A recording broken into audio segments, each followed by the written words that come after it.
So welcome to the Ask Me Anything session. That will be a 30 minutes Q&A where you'll have the opportunity to ask your questions to any of our speakers today for panel one. We will take one question at a time, and preferably no comments in the chat, but rather the actual questions, and I can bring anyone to the stage if you'd like to share your audio and your video. And if not, we can take the questions from the chat. So Juliana, Christina, Minhaz, and Jolanta, thank you for sharing, all these exciting insights. And while we wait for the first question, maybe Juliana, I can ask you the question I had in mind, especially, in your role as Chief of Campus Life and with COVID happening, so it shifted literally the way we were doing, community building on campus. Also bearing in mind that the 7,000 students that are on campus from different cultures, some are studying in full-time programs, others are doing programs that are blended, so not necessarily entirely on campus. So how has, the pandemic shifted things, and maybe you can share a little bit more your experience in that. Okay, sure. Yeah, it definitely, I think always when tragedy or something hard hits, we learn, and we learn fast. And one of the things that I definitely saw very clearly is sort of my purpose, right? Before we were talking about the meaning of work. And for me, as I feel like a cat with 7 lives, I've done many things, advertising, marketing, PR in my background, and really coming into IE and education and this role of community building and learning about, kind of the culture, right, at IE. And as you said, very diverse students and from all over the world. That moment of the lockdown, i.e. we're totally prepared online education, but the community, like throwing the community online and trying to get through TEDx, LGBT conference, Women in Business Leadership Conference, like all of the things that were planned was really, really challenging. And it's something that just showed me the power of human beings and of just, pulling together and saying, we are going to keep going. Everything that we've worked hard, for I don't know how many months, we're just gonna make it happen. And so for me, I think the online community and what's been built now already after a year and some odd are kind of like the different platforms, is the continuation of, I really dislike when people are like, oh, the events. It's like, a lot of these are not events, they're traditions, right? And the importance of language, and of speaking and keeping them going alive. And I think that's really was the fundamental learning of bringing a community online and really giving them the resources to continue, right? And so I think the challenge now is, okay, how do we go back to face-to-face? And there's this hybrid, right? We have to continue with the online community and people who are still maybe all over the world or have just taken a different approach to their education, right? That may not want face-to-face or want more flexibility. And so the challenge is there. I think it was very difficult, but it was in that period of the 3-month lockdown that we basically set everything up in terms of platforms. And I think engaging people, whether it be companies, whether it be students, which is what I had to deal with, is really all about 50% their passion, right? People's passion and tapping into what is meaningful for them. As well as then giving them those resources to be able to build those bridges. So it was a challenging time, and it still is, and it'll be interesting to sort of see in September how we go back to more of a face-to-face. But since we've been doing it already for quite some time, just at a different volume. So hopefully when people are all vaccinated, I don't think we're going to go back automatically to 500 or 1,000 person events, but little by little we'll get there. And I think that the good thing, because there's always a light, right, at the end of the tunnel and in the darkness, is that this online community was really built, and I think it's there to stay. Mm-hmm. Thank you, Juliana. Well, we have a question from Ana Maria. If you would like to share your, if you'd like me to bring you on stage, feel free to share your audio and video. And if not, I will go ahead and ask the question. So the question, Anna Maria's question is, can you forecast when will education be implementing a third dimension to education, the social and emotional learning, which should be taught alongside numeracy and literacy? Neuroscientists are clear that the optimal time to change mindsets, attitudes, and behavior is in the early years. So who would like to take? Jolanta. Yeah. The topic very close to my heart. I might not answer the question the way that you'd like, Anna Maria, because I don't know if I would risk to say a date.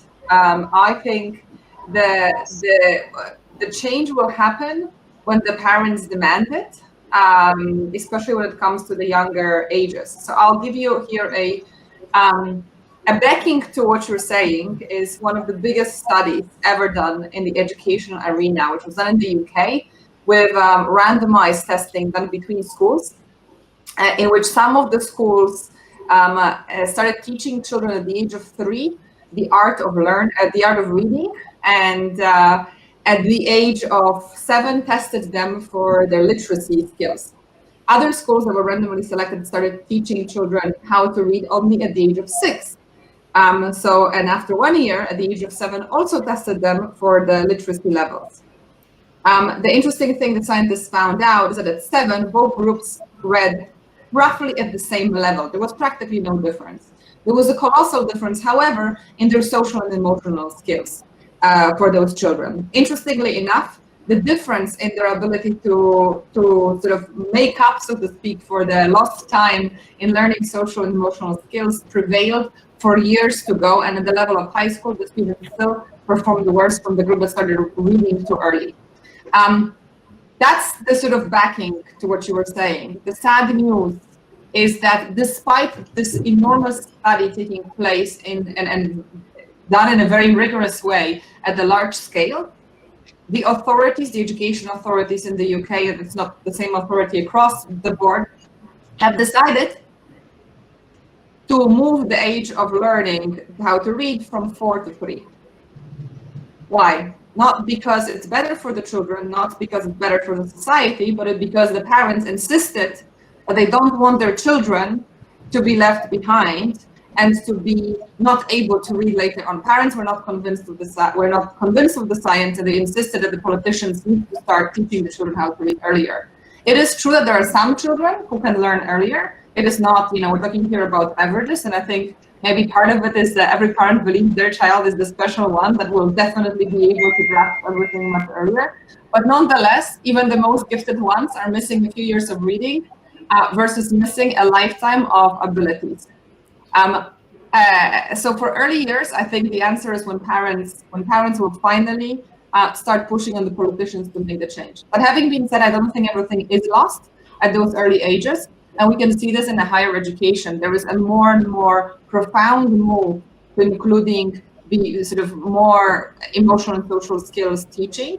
And you can see this as you progress through the ranks, maybe the sort of undergraduate level, we don't see it as intensely yet. But as you go up and you see, so to speak, more and more senior profiles of students entering the classroom, the more senior you are and the more you ask for what you really need, the more you end up asking for social and emotional skills. So we do know that this is something important. And I think there's hope in that case coming a little bit from the higher education, where universities are trickling down the demands of the senior executives and spreading them across all of the educational levels, giving students much more boost in that area. Perfect. Thank you, Jolanta. Anna Maria is asking if it's possible to refer her to the study. I can check it out. I don't have the reference on top of my head, but I can check it out later. No problem. Perfect. So if there are other questions, please feel free to include it in the chat.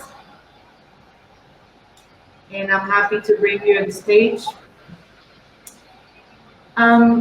Christina, maybe I can ask you like a quick question of, you said you wear quite a few hats. Can you tell us a little bit more about, what led one to the other? Like, how did you figure out a little bit the path that you're currently at in your career? Yeah, so I said before that I wear different hats because I'm working in the academic and the corporate world at the same time. The path has been very odd. I wouldn't even know how to summarize it very quickly, but for the education side, education is something I've always loved. I've always loved helping others. I ended up studying at IE. I was participating in a lot of events there and very involved with the community. After graduating and going on to the corporate world from doing my master's at IE, I was asked to come back and participate in more events, and eventually got the chance to become faculty as well. Got a chance to start teaching, got brought on as adjunct faculty, and I've been teaching now for about three and a half years, I believe, at IE. But during all this time teaching, I've held full-time corporate jobs. So I've been at SAS, I've been at Nielsen, and then Google most recently. And it's really, for me, it sounds like a lot because I hold my full-time job and then I have part-time job at IE, as well as doing guest lecturing at other universities too and public speaking. It sounds like a lot, but because I enjoy what I do and also because I enjoy education so much, it doesn't take so much out of me. I could imagine if this was something that you were doing just because, and you didn't have a mission behind it, you didn't have a vision, then it would take a lot out of you. But for me, I really enjoy it, and I take every chance I can get to be helping others. So the education side for me is it brings me so much that it has so much reward for me that it doesn't take out of me. And then at the same time, like I said, working full time, I love analytics. I love everything data related. So I also enjoy my day job. So lots going on, but happy to be so involved. Fantastic. Thank you, Christina. In maybe a question to all of you, your thoughts. Since it's Ask Me Anything, I'll just jump in and get, there's been a lot of talks of companies wanting their own employees to come back to the office. I mean, we all know that there are things that can be done, digitally, and then the human interaction is also key. So what are your thoughts on that? And how what would be the best mix in your opinion?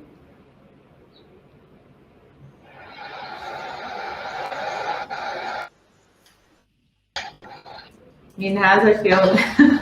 Yeah, I don't mind. I'm just looking at everyone's faces, so who's most excited by the question. But I'm more than happy to go first. No, I think it's a great question. It's a question which, aside from Gen Z, you've got to ask across the board, I guess. This new world of working is one which will always be hybrid now. I don't think there's a selection between, is it going to be physical, is it going to be virtual? Allowing people the freedom to be digital nomads is something that I've always believed in. It's allowed me the expression and freedom to work across the world whilst staying in the UK at times. And during this pandemic, one of the things that's really important to note is that this wasn't remote working, right? This was working from home. It's a very big difference. When you're remote working, you go anywhere you like. You create the day that is right for you. You can go to a cafe or a restaurant, or go to the gym or to a park, or travel to a different country in the morning if you like. And I think as long as employers understand that this new world of working isn't about that restrictive working from home nature, then we'll be fine. This is a great move. This is a great moment for employers to endorse this idea of having freedom of work, to work wherever they see best. There is that question of, that homely community spirit that you get from being in a physical space. But those, whilst they can't be recreated exactly virtually, they can be mimicked. You don't have to have a set HQ to have that. You can have retreats anywhere you like in the world. You can decide, hey, instead of paying 40 grand for office rent, we're going to have each month, we're going to do a 2-day getaway somewhere around the world. We're going to do 2 days in Bali with the full team, and you can all come there. Or you can do 2 days in the Maldives. I've worked for employees who are like that. It isn't crazy to think that way. And I think it's a healthy way of working. It gives people the freedom to be who they need to be. And as all of us here being creatives, I think that's something which is the way the world needs to move forwards.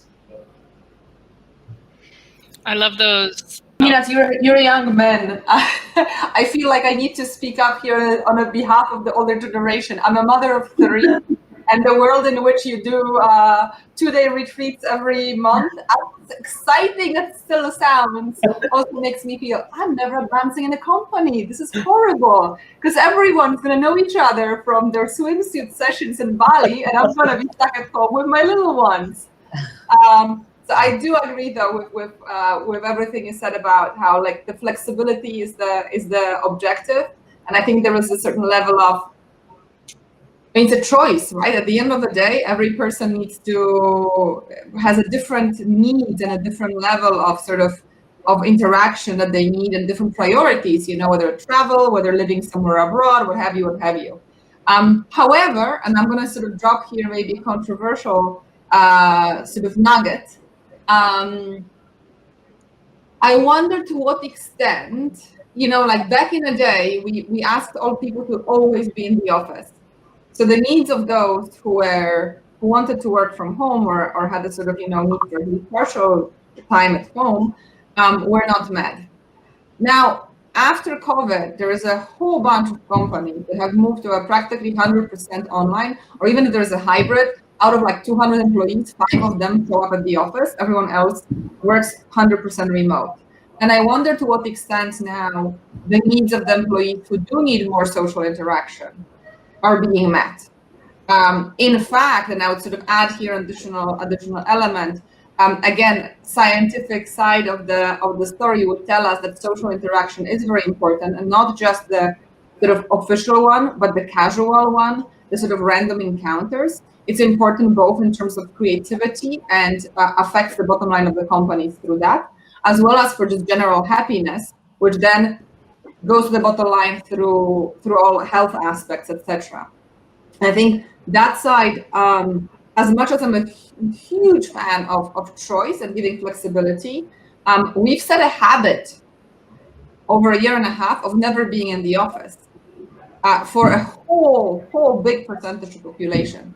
So I wonder to what extent companies will now need to find ways of, I don't want to say forcing, but you know, creating incentives, creating reason for people to really be in the office from time to time, to both benefit from the social interaction that is less structured, unstructured social interaction, and to actually meet, you know, the needs again of at least some part of the people who are there who don't necessarily want to work from home for all possible reasons, from not having a space at home, to just having a much stronger need for that extroverted, I don't know, tangible relationship with other people. If I could just respond to that as well, Jolanta, I think you're right. You know, it's not a one-size-fits-all approach. It's not something which you can just blanket rule across everybody. Everyone has different needs, but very much like a home you can return to, office spaces should be that, a complete open space, right? Well, I know when I worked for Heineken and a few years ago, as a copywriter, it was very difficult, right? It was difficult not to get inspiration from all the different personalities around the space. But there's also times when I just wanted to be in a little hole and for a few days and trying to figure out what the copy is going to be. But knowing I had a safe space to go to the HQ at Heineken, walk around, sit wherever I liked, try to immerse myself in that experience. I think the thing I'm trying to say is that offices will naturally be populated with people. They will always be a home for employees to go there and experience what it is so important about the culture. But giving them the freedom to come in and out and not telling them that they have to be there on certain days to fit it within their workload is important. So investing in, I know this new campus style of working has expanded across the globe. You know, Christina knows more better than anyone with Google how that has formed, right? And actually in London, you know, we have Facebook and Google campuses, and you walk around there as just a normal, like a person who doesn't work for any of those companies, and you feel that culture immediately. I go near the office, I'm like, I feel the energy that is part of it, and I can only imagine how powerful that is for employees. But also the freedom just to walk around and go anywhere else I like would also be something which I think companies need to endorse. So creating a great home base where people feel comfortable and is accessible, but also giving them the freedom to do whatever they like as well around that. It's like you use the word campus, and I'm thinking immediately of like it's like a library, the university. You know, you don't of course want to be there, and the students, even though they have their apartments, they still go to the library to study, right? They always choose to go. I think just to jump in, I think literally what you just said, I'm actually like focusing and writing a paper on that, is how, you know, there are companies, not so many, as you mentioned, Google as one of them, that were visionary, no, in that sense of having that sort of, you know, experience, right? And I think that that's what it goes to. It goes to the fact that the one size doesn't fit all, as Jolanta said, you know, maybe somebody at home with kids or somebody who lives, you know, like in a tiny little apartment, and, you know, all of us have different needs. So it's also, I think it went from being very comfortable to being like, okay, you have an office, you have 5 days a week, and this is what it's going to be, to now having to adapt to that, right? So I don't think it's like no one go to work or we're going to force you all back. So this is why the conversation of the 4-day work week is coming. This is where the kind of like, okay, well, I don't know, like we've seen it in our institution as well, that, you know, if you're more face-to-face with our client, which is a student, you're there maybe more days on campus versus, you know, other people who may have more of a back office. But I think the key, and for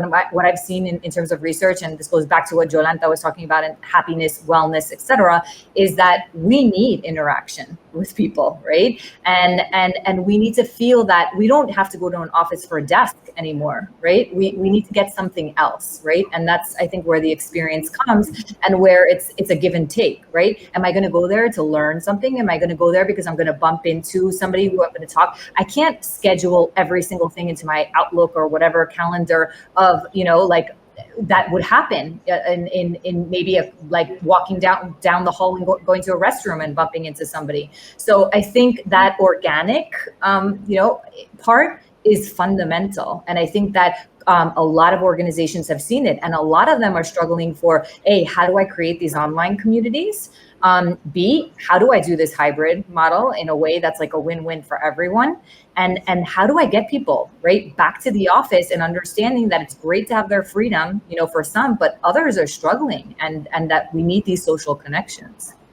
And I was just going to add, I'm very much like Minhaz. I'm a very big work from anywhere fan. So the after effects of the pandemic have been like a blessing in disguise for me. But I do support these hybrid models, and I think we're going to learn as we go back to the workplace over the next, you know, months. We're going to learn the best way to do it. I think a mix might be the best way, having that flexibility to be some days at home, some days in the office. Bringing people together still remains important. But as we talk about, you know, having people together in person, we have to keep in mind as well that workforces are every day more international. So my colleagues are all over the world. Just because I'm going into the office doesn't mean I'm actually going to cross paths with them. So solving these problems of bringing people together in a virtual environment will also help, I guess, you know, it'll help grow these international workforces, not requiring everyone to be in the same city at the same time. If they're across different time zones, we'll find a way to manage. And hybrid, I think hybrid is gonna help that a lot. Yeah, definitely. I mean, I think as you mentioned something that is very important, is like working from home during COVID is very different than remote working, no? I mean, I used to travel like 80% of the time, and I still can work from a coffee shop and completely focus on what I'm doing. I have no problem, you know, wherever you live me, but it's true. And even though I enjoyed, you know, working from home, because I think it brings, you know, a number of other advantages, like a more healthy, I would say, lifestyle at least. But coming to the office, it also makes you realize how much we miss the human interaction. So I guess it's all about, you know, each company finding their own way around that, and finding the right incentives to bring people back to the office, or at least be able to adapt to this hybrid new way of work, you know? So, well, thank you very much for your input. I don't know if anybody wants to share anything else. And no, thanks for having us. Thanks so much. Yeah. Thank you, and wishing you all a great day. And to those of you who are connected, don't miss the next episode, which will be in October. And thank you very much. Have a lovely day. Thank you so much. Everyone. Bye-bye. Bye.